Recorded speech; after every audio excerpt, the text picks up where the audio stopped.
Weather's changing, baby. Finally. Yeah, down in the Garden State, we might even hit 70. I had to wear these today. Oh, yeah, babe. I didn't have to, but Well, I went out of my way to. I might hightail it over to the golf course right now. I should. Take my meetings in the golf cart. I don't know who's going to watch the kids, but they'll figure it out.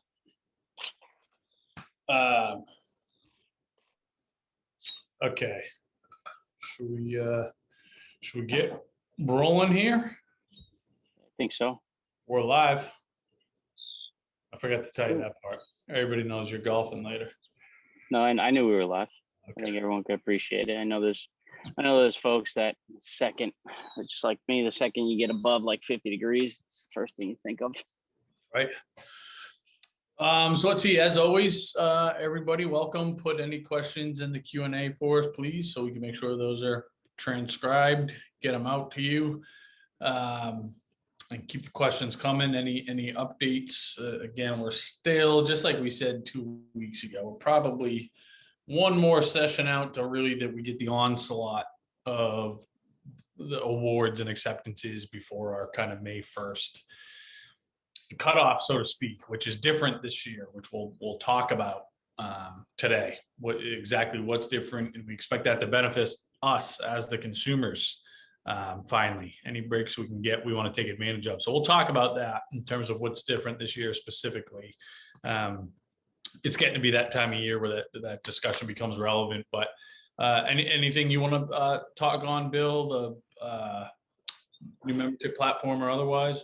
Yeah, just to get us started, 2 weeks ago, we've been talking about kind of the new membership platform that we're rolling out. We finally rolled it out last week, so each of you should have gotten an email just letting you know, here's how you sign on. So just kind of a reminder, if you haven't done that, if you need that email resent, just throw something in the chat box letting us know. We're happy to resend that out. Some people have created their accounts, which is awesome. And if you have any feedback, throw that in the chat box as well. Or, feel free to ping us because we'd love to get your feedback and just iterate on it and make it better. But if you haven't created your accounts, go ahead and do so, because what's nice about this new platform, and I'm happy to kind of show it again just as a reminder, is that it allows us to really house all the content that we share with folks. And we share a lot of content and a lot of collateral, things like that. And it's just a really nice place to house it. Obviously, all the recordings are here. You can go ahead and hopefully it's a lot easier to leverage kind of this community feature. Before it was a little clunky. Sorry, I need to log back in here. But this, and now we have kind of a team dedicated to this, so we can get back to you in real time, whether it's me, Matt, or someone on our staff. Looks like I can't remember my password at the moment, but anyway, and we're going to be talking, or we have been talking about the appeals process. Yikes! Give me 1 second to log in here. But in the appeals module, we have it housed, all of the appeal letter templates, all the information around that. And then we're going to really start to get into the paying borrowing conversation. In the next couple of weeks, couple of months, and there's a lot of information there. So, and we're going to, especially with the paying borrowing, where, believe it or not, these institutions, whether it's the Fed, whether it's the state, these private organizations, they don't release their rates and terms until mid-May, if we're lucky. Sometimes not even until end of May, early June. And your bill is due August 1st, but believe it or not, that's actually plenty of time to secure financing if that's what you need to do.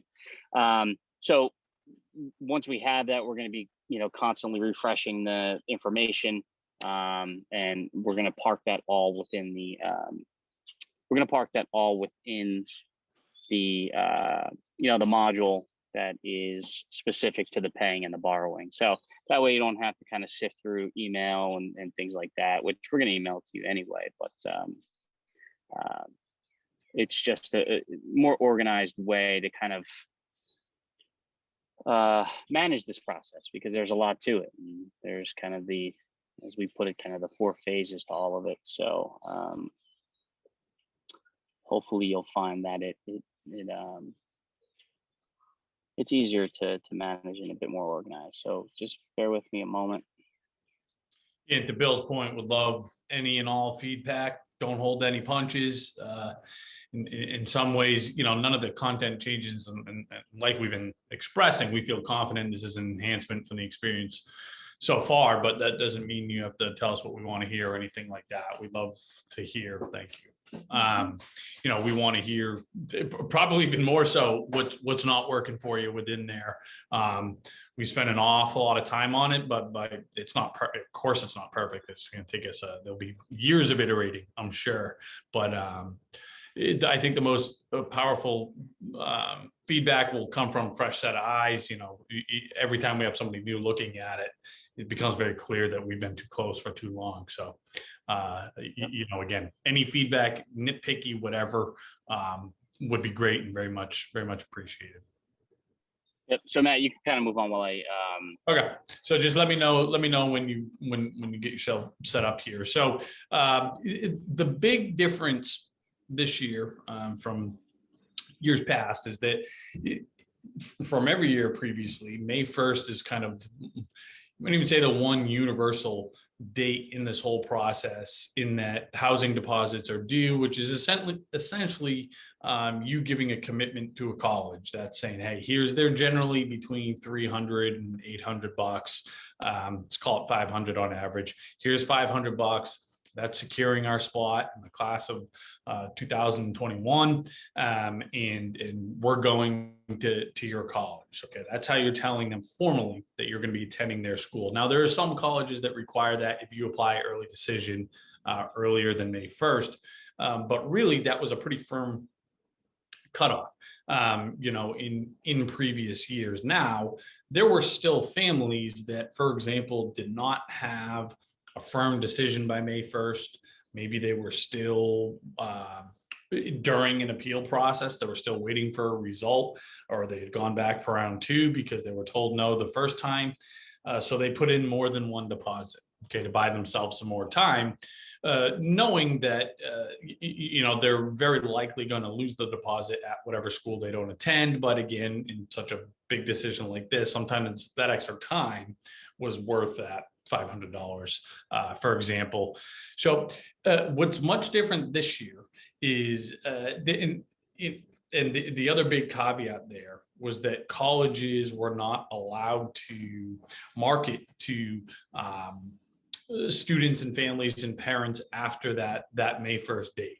Okay, that was kind of a big that was a big rule that went along with the May 1st. Okay, where that's going away now. So what's going to happen, and it's going to be interesting, we're all living it for the first time. It's going to be a little bit of the wild, wild west this year, in that after May 1st, you might get, you could very well get a notice that says, hey, you're going to attend Baylor University in Texas. Congratulations. But us at Southern Methodist, a direct competitor for them, whatever offer you get, we're going to offer $5,000 more.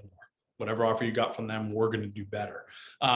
So it's going to be very interesting to see kind of the games that the colleges are going to play after the fact. But again, I think if can leverage this as consumers, it could be something that we can use to our advantage. Now, that's just the that's just the financial component of it. I'm a little concerned with kind of the psychological warfare with this thing, especially for the students, right? They already bought this kid, right? This hypothetical already bought their sweatshirt to Baylor. They're all excited. They put the housing deposit in. That's where they wanted to go. And now they get this offer again later in the game, at any time, the kind of late stage, even if it's a better offer, back to the drawing board. We had we're all consumed by this decision. Part of the reason we're so happy when we made the decision was the relief of having it in the rearview mirror, right? For a lot of families that are really torn between where they're going to go. So I see that potential challenge happening as well, even if it's ultimately a good thing. It's like, oh man, back to the drawing board, right?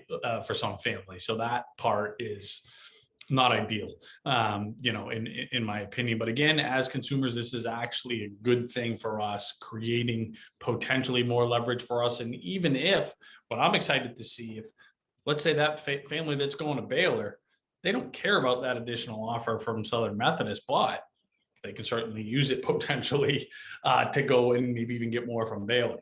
So that's what we're excited to see hopefully play out in our favor and our clients' favor and all you all, this year. So that's going to be a very, very interesting one. And you all are guinea pigs in some sorts in that sense. Now, another thing that comes up along with this conversation is wait lists, right? How do wait lists work? If we get waitlisted at a school, what are our chances of being accepted? Is that going to affect things financially? Just like we always say, right? What's our kind of blanket answer? Because it's the most accurate answer is it depends on the college, depends on the situation, right? But here's some general rules. If we get accepted onto a college's wait list, we're generally bearish, right? Usually that's not a good sign in terms of ultimately being accepted into the college. And from a tactical standpoint, we have to treat it like a rejection, because with very few exceptions, we don't find out about getting accepted onto a wait list until after May 1st. So we at least have to put our deposit in somewhere else. And if we find out after May 1st, we've been accepted off a wait list, awesome. Okay. Now, some colleges, if you get accepted off the wait list, they're going to treat you the way financially, the same way they would if you were accepted in the first batch, early decision, regular decision, whatever, right? Other colleges, it's not that way at all. They're going to say, we'll take you off the wait list, but the money's gone. Okay. Then there's the nuance, of course, and we'll tell this to families that we at least think have some means based on what we understand of their situation. Of course, we understand their financial situation very well, but we'll at least share with them that, hey, you want to maximize your odds of getting accepted off the wait list? Call the admissions office, tell them you're willing to have your financial aid application pulled.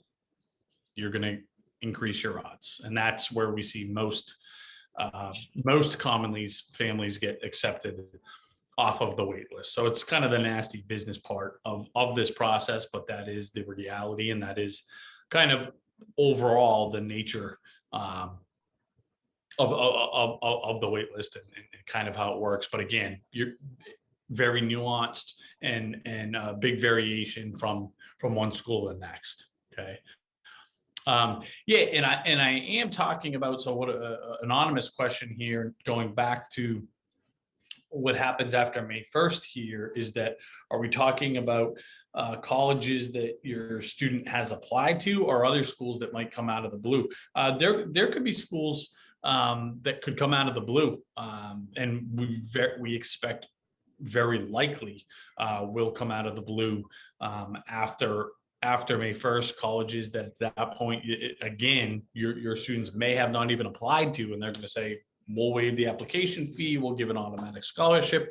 They have some information. These colleges pay unbelievable millions and millions and millions of dollars to get a lot of information about you and your family and your student. So they know, even if you haven't applied to the school, more about the student than you might expect. So we very much anticipate that happening, certainly from colleges that you've applied to and have chosen not to attend. Of course, they're intimately familiar with your situation, so that's going to happen as well. So it's going to be very, very interesting. But again, I think, of course, there's pros and cons in some of these big changes, but I think for the most part, I'm seeing this as a positive, because it should and potentially will create some more leverage with a lot of consumers. And I'll kind of take the good with the bad that comes with it here. Yeah, and the question is, would you expect only private schools to be extending additional offers past May 1st? Yes, I mean these types of games are that happen in the private college world are not to say they don't happen at the state and public schools. They do, but it's less common.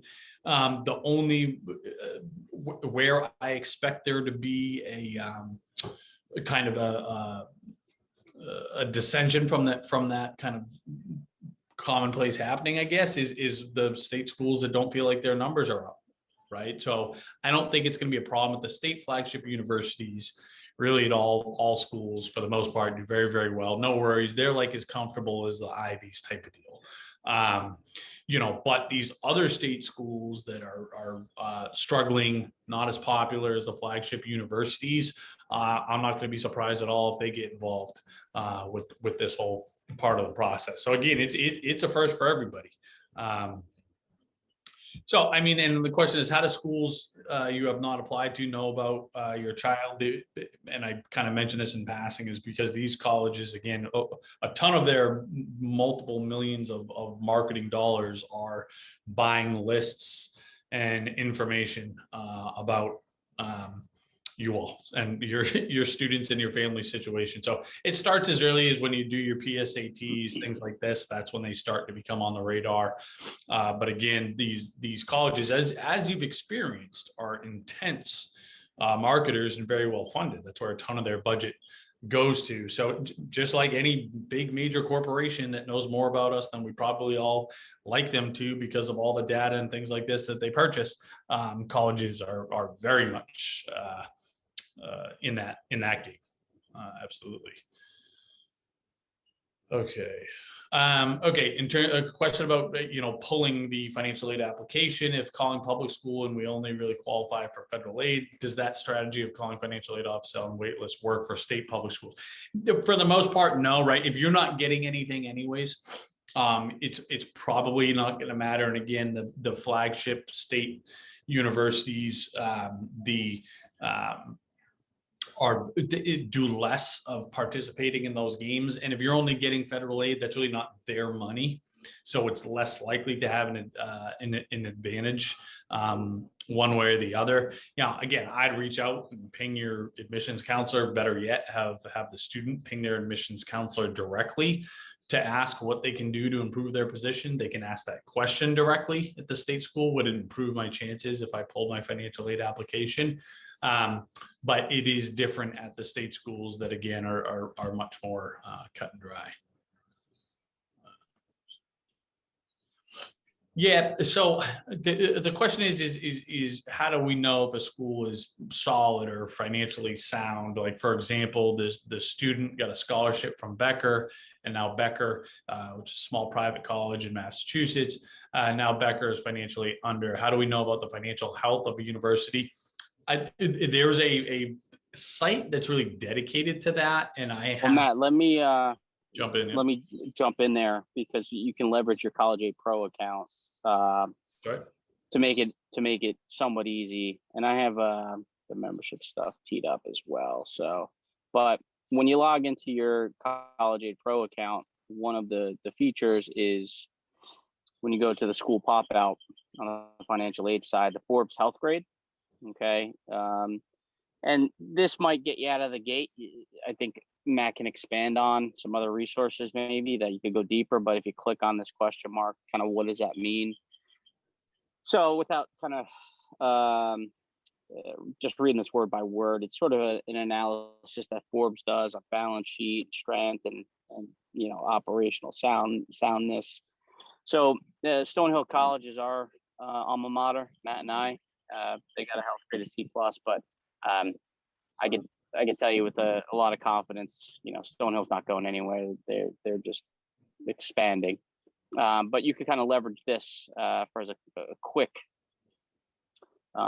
way to kind of take a look at their health grade. So we want to take a look at Becker. They got a D. Probably not the greatest, but maybe if you see a D, you want to investigate a little bit further. Maybe even call on the school itself. Northeastern, again, they're not going anywhere. They got a C plus, so probably a good exercise to kind of compare, against other schools here.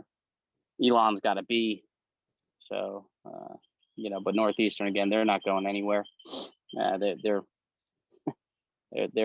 financially sound. I promise you that, and they got a C plus. So take these rankings with a grain of salt, but maybe, as Matt and I used to say back in our college football days, C's get degrees. I know you parents don't want to hear that, but maybe if you get, you see a C or a D, you might want to investigate further. While I have the screen, let's see, just kind of going back quickly, not to totally deviate us here, but we'll get back. It's okay. Take your time. This is where over the next couple of months, we'll start to, we have our module here that we recorded last year. We're going to be recording a brand new one once we have kind of the new data, but all of the fundamental stuff on borrowing, whether it's state, private organization, the Fed, all those kind of nuts and bolts are the same. So you'll be well served by spending, 45 minutes, 50 minutes watching this, but we're going to have a fresh new, recording for you once all that new data is out. Right now, if borrowing is anywhere on your radar, we always say you want to start with that federal direct student loan, $5,500 that you see in the financial aid awards. You want to do that each year. Totals 27 grand over the course of the 4 years. It's for a lot of families that just puts a little dent in, but that's where you want to begin. You don't want to it's a use or lose it each year. So if you want to max the 27 grand, you want to take advantage of that. There are two things that the student really needs to do to secure that. It's called the MPN, the Master Promissory Note, and entrance counseling. We did this. Matt did a great job putting this together, and how do you do it in 5 minutes? Because if you sit down and you log in to do the entrance counseling, it's a little overwhelming. It's this kind of tutorial, and there's all these pages and all this content, and really it's a formality. It's an exercise because this particular loan, the federal direct student loan, is an agreement between the student and the federal government. The parents are not involved anywhere in and around this loan. The feds, they just want to educate the student on the fact that they're entering into a loan agreement. So it's a good exercise, but at the same time, they're going to have some quiz questions. There's no right or wrong answer. I've had clients get hung up on this, and they're driving themselves crazy. How do I answer this question? It's just you answer it and you move on. You check that box and you secure that money. So that's there. And then we're going to be adding to this and all these modules. We're going to sort of be adding in real time and letting you know about that. But we'll have information on the Parent Plus loan, the state organizations and their rates. And unfortunately, we have to kind of sit on our hands until they release that information. But if you're a proactive type of person and you're going to have to secure some sort of financing for this, you can go ahead and start getting your wheels turning by watching this. The appeals process, that's what we're kind of talking about here. We have the appeal letter templates kind of teed up here, so easy to refer back to it. And so anyway, that's kind of not to sidetrack us here, but and we had a question about how do I log back into my account? I created my account, I banged around, now I want to log back in. So the best way to do that is, our main website, ineedfinancialaid.com. You go there, there's going to be a login button probably in the top right. Our developers have been sort of dragging their feet, but that button should be live today or tomorrow. So that's going to be your best way to get back to your account anytime you need to. In the meantime, I put in the chat box the URL that you could use until that button is live on the site. Sweet. Let's see. So, yeah, sorry. First of all, my apologies, Judy, because I saw this question in the community, thought I got back, clearly did not. So that's my mistake. But the question was that this family's getting pushback from private school asking them to change the FAFSA and the CSS profile to give the net equity information on rentals that were listed listed and presented as a business, as we instructed you and everybody in the know to do. If we do this, what happens to the other schools that haven't asked this question? So the expectation has to be, number one, you can't change the CSS profile out of school once it's been submitted. So they probably instructed you to do something along the lines of print it out, circle it, put it in there, whatever. But the FAFSA can be changed electronically. So what they're saying here is just, let me back up a little bit here to paint the picture. So let's say, for example, this is a family that has rental properties. Okay, so a business, rental properties is a business. Not the case next year, but at least every year previous to some of these FAFSA changes, if we have a business with us less than 100 employees, we don't have to. We should not, rather, not we don't have to. We should not declare it on the FAFSA. Write down $0 of any assets or anything like that within or as it pertains to the business. And on the CSS profile, it's an optional question. Any other real estate or for business owners, any details around your business, those are optional questions. And this was a long time ago now, relatively speaking, but if you all remember, any optional questions that don't serve us, the recommendation is to sit tight, okay? But we also set the expectation that in these exact situations, we can expect the private schools in particular to come back and say, hey, we got a Schedule E, or we see something on the tax return that shows that there's some rental income coming from somewhere. We'd like to have some details. And specifically what they're looking for is, as it was phrased here, the net equity, which is the value of these properties combined versus what's owed on them combined, right? What is the size of that particular asset according to the colleges? So I'm glad you got the question, because this is a really nuanced part of the process. We're going through the exact same thing with a number of clients right now, this case in particular, or some other, something very comparable, right? And the first question that we ask the clients when we get this question that we're expecting from some of these colleges are, do we know if we've been accepted or not? Okay, and where does this college rank on the priority list? Because what we have to expect is that once we put this update in the FAFSA, say, hey, we have $400,000 worth, I'm pulling that out of thin air, but we have X amount in net equity with these rental properties, that's going to be seen by every college that we've applied to. So it could negatively impact our scenario, at a college that maybe we liked better, that we got into, that already gave us a better offer. Now it's going to hurt it and change that offer so this is where there's some nuance. Well, the first thing is we usually say, let's wait. Don't let this college dictate the terms. And again, this is very kind of the nuanced part of this process.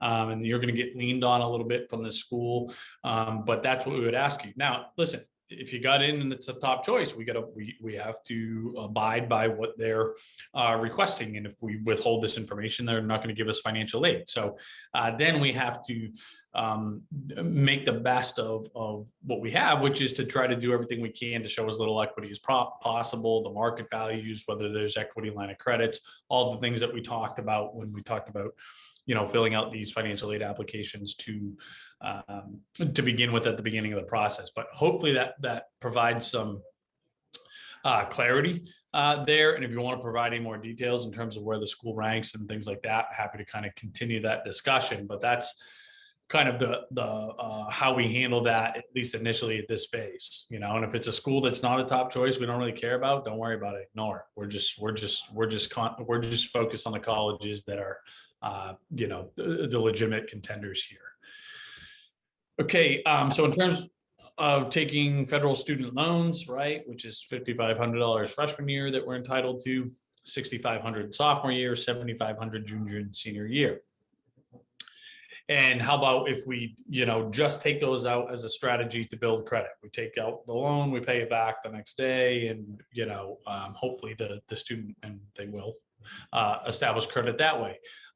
If we want to help the student build credit and put skin in the game, do we pay off at the end of 4 years or after each school year? And when does the interest start accruing? So for any part of the loan that's unsubsidized, and it will be in the financial aid award letters, it will indicate if it's unsubsidized or subsidized, and oftentimes it's both. A percentage of it is subsidized and percentage is unsubsidized. Those unsubsidized loans, the interest starts accruing as soon as the money is dispersed. So that's usually in the fall for the fall semester, and then again in the spring for the spring semester, half and half. So they split the money evenly between each semester and disperse half again in the fall, and then half more like the winter after the new year for the spring semester. So as soon as that money is actually dispersed and hits the bank account at the college, the interest starts accruing on the unsubsidized portion. The subsidized portion does not start accruing interest until 6 months after college graduation. So we have a 4.5-year window essentially where the college is paying the federal government is picking up the tab on the interest essentially for those 4.5 years that it's subsidized. So, you know, if you know you're going to pay that money back eventually, you know, and it's unsubsidized, I don't know that there's a huge advantage to waiting to pay it back outside of, you know, holding it over the student's head, which I think is kind of the question here. But that's a very common practice, to be honest with you, where the parents will say, if they have the means to do so, listen, you got to take out these loans. You do your job at college. You know, you're not only partying there. Show up to class, get your work done, whatever the expectations that are fair that you guys agree to as a family. You hold up to your end of the bargain. We're going to pay off the loans when you graduate. If not, you own them, type of deal. So, you know, again, that's kind of a family dynamic type of thing, but that's something that we've seen with some regularity, and I don't think it's a bad thing. I think it's pretty fair. You know, so it's and I've seen it done in a way where the process is very nice, not threatening or anything like that. It's just, let's just want to make sure you understand the gravity of this investment, and you know, you're going to have to own some of it or most of it or whatever if you're not able to do what's asked of you. So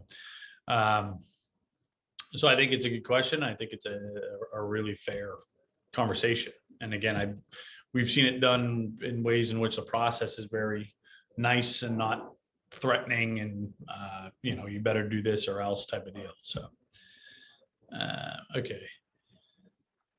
So if unsubsidized, can you pay off the day after the money's dispersed? Yep, you can. So, you know, sometimes there's all different vendors, right? There's not, the federal government has all these different vendors that services these federal government loans, right? And there's a couple of big players, Mohala, Great Lakes. Yeah, that's Great Lakes.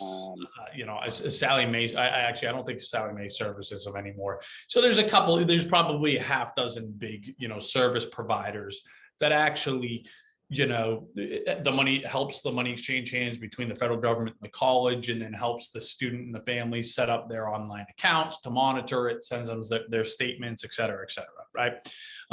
So every, you know, vendor is a little bit different in terms of their timing and how quickly you can set up your online account and pay and they can start accepting payments and all this, but most of them make that a priority. So, you know, if it's not the next day, you can expect that shortly after that money's dispersed, you're going to have the opportunity to pay it back. But again, is a variable element with depending on the vendor and the school and all that. Okay.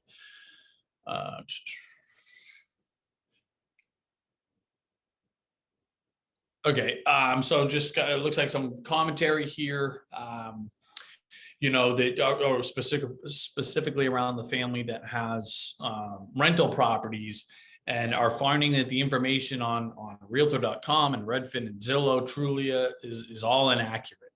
The details on the property, the size, the home, et cetera, are inaccurate, further muddying the waters. This is usually a good thing for us. The more the gray area we can play in, the better. The muddier the waters, the better.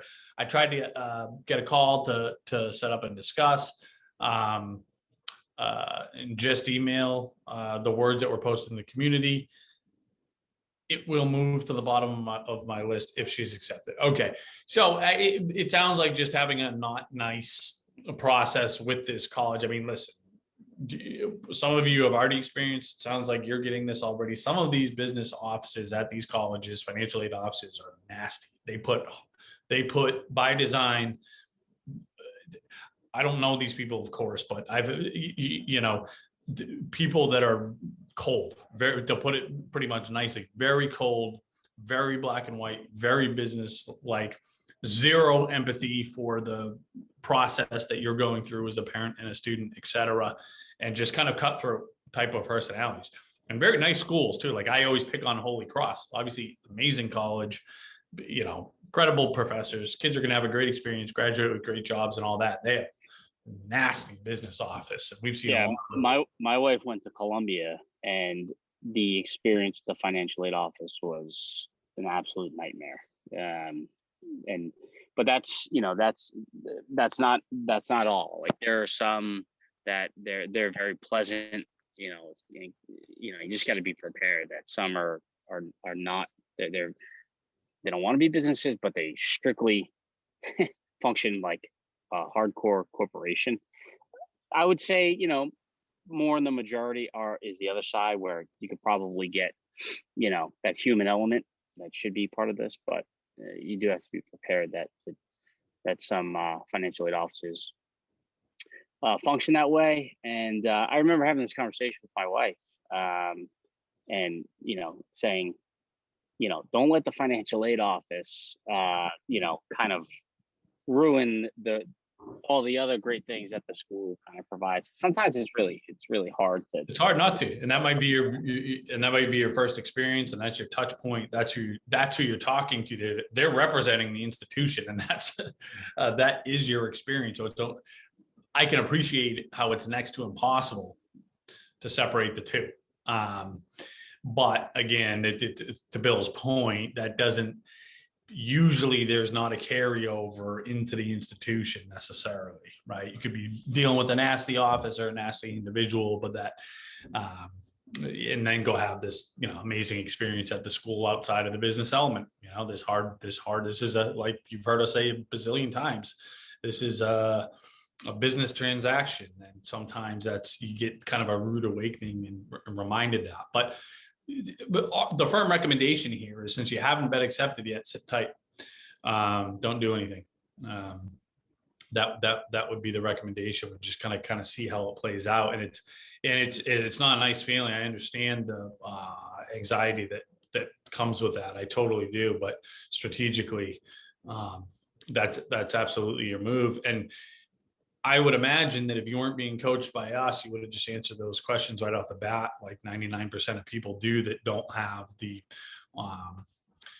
kind of experience with this process. And you could really hurt yourself at other colleges and not need to. Still within the rules of the game here, just playing strategically within the rules of the game.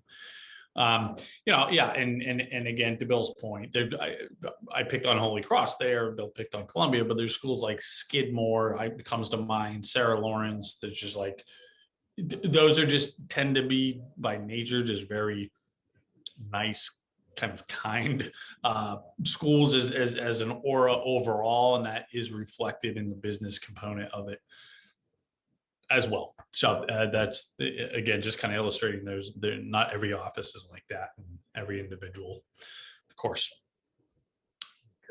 Okay. So yeah, please keep us abreast there. And my apologies for not executing in the community there. I must not have hit send or something, because I remember the question specifically. Okay.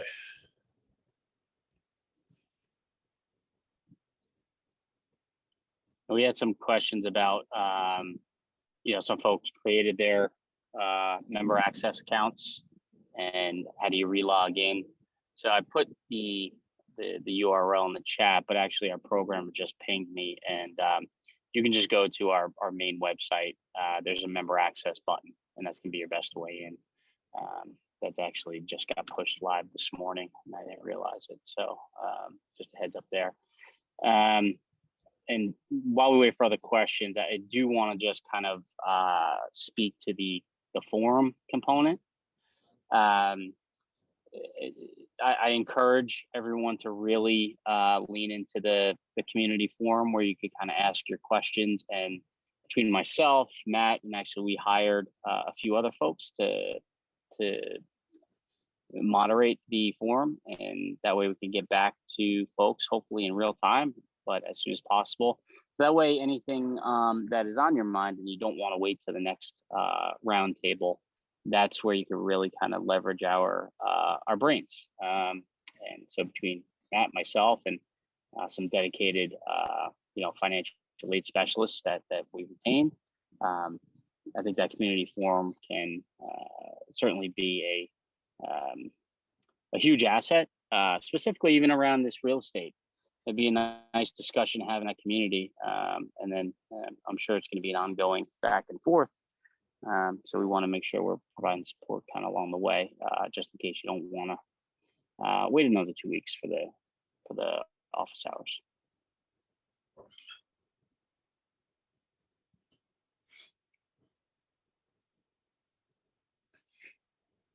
Looks like we're caught up on questions, guys. So we'll sit tight for another few minutes or so, and no other questions. We'll cut out early, but of course, as always, we'll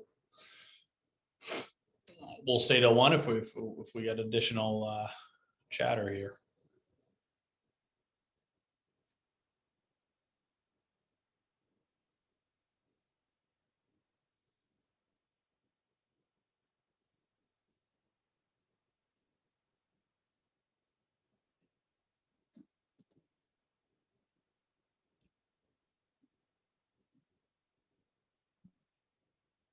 All right, Maddie. Give it 2 minutes. We'll give it till 1:15 here.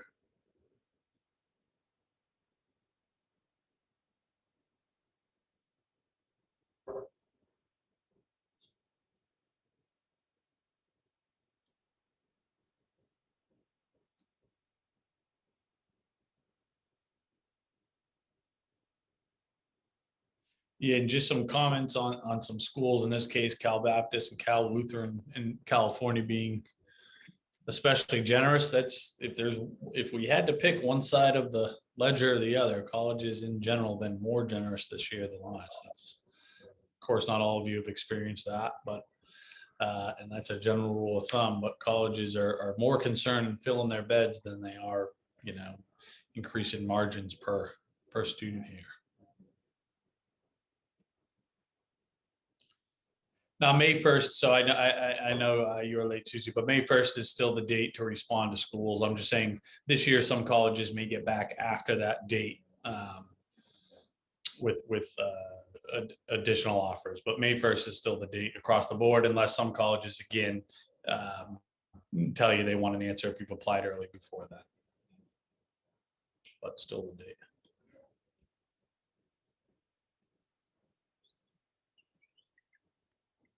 Okay, we'll give it 1 more minute before we cut out. And I imagine 2 weeks from now, that will be a pretty active. We'll have some more awards and answers by then, certainly. And then certainly by April 8th, it'll be just about every school. So lots to talk about. So again, any feedback you can provide would be fantastic. With the new platform, and any questions, post them in the community, and we'll make sure we get you taken care of. And see everybody in 2 weeks. Enjoy the weather there, Uncle Bill. Hit them straight, babe. We'll see you Thanks, guys.